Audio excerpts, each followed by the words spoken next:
తెలంగాణ రాష్ట్రంలో చేయి సర్కారు ఏలుబడిలకు వచ్చిందంటే ఒక నల్లగొండ కాంగ్రెస్ కార్యకర్తల కష్టంతోనేనట.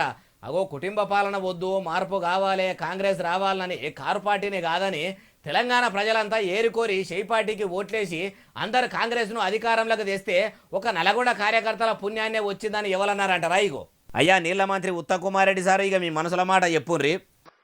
రాష్ట్రంలో ప్రభుత్వం వచ్చింది అంటే నల్గొండ కాంగ్రెస్ కార్యకర్త ఒక కీలక పాత్ర పోషించిన విషయం మీ త్యాగం ఏనాడు మరవం. ప్రతి కాంగ్రెస్ కార్యకర్తని గుర్తుపెట్టుకుంటాం. మరి తప్పనిసరిగా ప్రతి కార్యకర్తకి గౌరవం మర్యాద ఉంటుందని చెప్పి మనం చేస్తున్నా. ఇన్నరా ఏమంటుండో?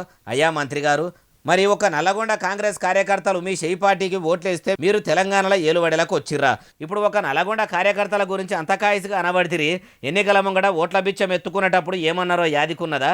మీరు చెప్పిన పథకాలు కొలాయించేందుకు శాత కాదు కానీ మైకు దొరికితే ఇట్లా మస్తుగా ఏతులు చెప్పుకున్నాడు వస్తుందా? అయినా మీరు ఒక నల్లగొండకు మంత్రి కాదు సారు, సబ్బండ తెలంగాణ పౌర సరఫరాల మంత్రికం నీళ్ల మంత్రి అయిన మీరు ఆ జిల్లా కార్యకర్తలను మాత్రమే పొగుడుతుంటే తతిమ జిల్లాల కార్యకర్తలు ఏమనుకోవాలి?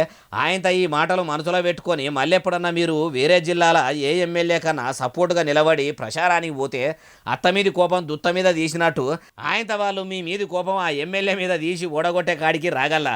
మంత్రి అయిన మీరు అందరినీ సమానంగా చూస్తారు. ఈ ముచ్చట మీకు తెలవంది కాదు, యాద్ చేస్తున్నాం అంతే అంటుర్రు ఈ ముచ్చటిన్నోళ్ళు.